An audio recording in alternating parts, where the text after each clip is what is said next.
चीन चाहे G20 में आए या फिर ना आए, लेकिन ये तो तय है कि भारत उसे कहीं का नहीं छोड़ने वाला, क्योंकि ये वही चीन है जिसने भारत की जमीन पर कब्जा करने की तिरछी नजर डाली। लेकिन अब भारत के पीएम मोदी ने चीन को छठी का दूध याद दिला दिया। दरअसल अभी हाल में चीन ने एक मैप जारी किया और भारत के अरुणाचल के साथ दूसरे भी देशों की जमीन को उसने अपने नक्शे में शामिल कर लिया। और फिर क्या था, चीन का जमकर विरोध हुआ और माना जा रहा है कि इसी वजह से जिनपिंग भारत नहीं आ रहे।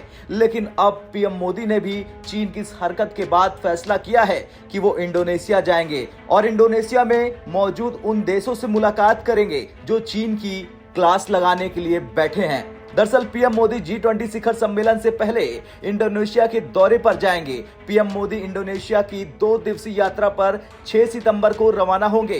प्रधानमंत्री इंडोनेशिया के राष्ट्रपति जोको विडोडो के निमंत्रण पर जकार्ता जा रहे हैं। अपनी यात्रा के दौरान पीएम मोदी इंडोनेशिया द्वारा आयोजित 20वें आसियान भारत शिखर सम्मेलन और 18वें पूर्वी एशिया शिखर सम्मेलन में भाग लेंगे। फिलहाल इंडोनेशिया आसियान की अध्यक्षता कर रहा। जैसे ही पीएम मोदी का ये कार्यक्रम तय हुआ, वैसे ही चीन के पसीने जरूर छूटने लगे होंगे, क्योंकि चीन ने भारत के अभिन्न अंग को अपने नक्शे में शामिल कर लिया था। इसके साथ इंडोनेशिया में वो देश भी आ रहे जो चीन के इस कदम का खुला विरोध करते हैं। वैसे आसियान देशों में कौन कौन है, ये जान लीजिए। तो Brunei, Cambodia, Indonesia, Laos, Malaysia, Myanmar, Philippines, Singapore, Thailand और वियतनाम इसके सदस्य देश हैं। फिलीपींस, मलेशिया और वियतनाम ने चीन द्वारा जारी किए गए मैप को आधारहीन बताते हुए सिरे से खारिज कर दिया था। जिस मैप को दक्षिण चीन सागर की संप्रभुता के रूप में चीन पेश कर रहा था, उस मैप को पूरे दक्षिण सागर ने फाड़ डाला है।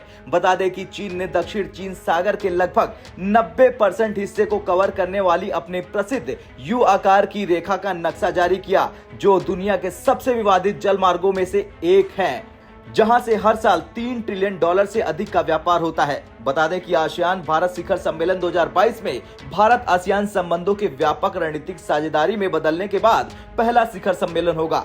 इस शिखर सम्मेलन के दौरान भारत आसियान संबंधों की प्रगति की समीक्षा भी की जाएगी, साथ ही सहयोग को लेकर भविष्य की दिशा तय की जाएगी। पूर्वी एशिया शिखर सम्मेलन आसियान देशों के नेताओं और भारत सहित इसके 8 भागीदारों को क्षेत्रीय और वैश्विक महत्व के मुद्दों पर विचारों का आदान प्रदान करने का अवसर प्रदान करेंगे। खैर कुछ भी हो, लेकिन देखना तो ये होगा कि इस बैठक में चीन को लेकर क्या कुछ तय होता है और फिर चीन को समझ में आ जाएगा कि भारत से उलझना उसके लिए कितना खतरनाक साबित हो सकता है। ब्यूरो रिपोर्ट, भारत तक।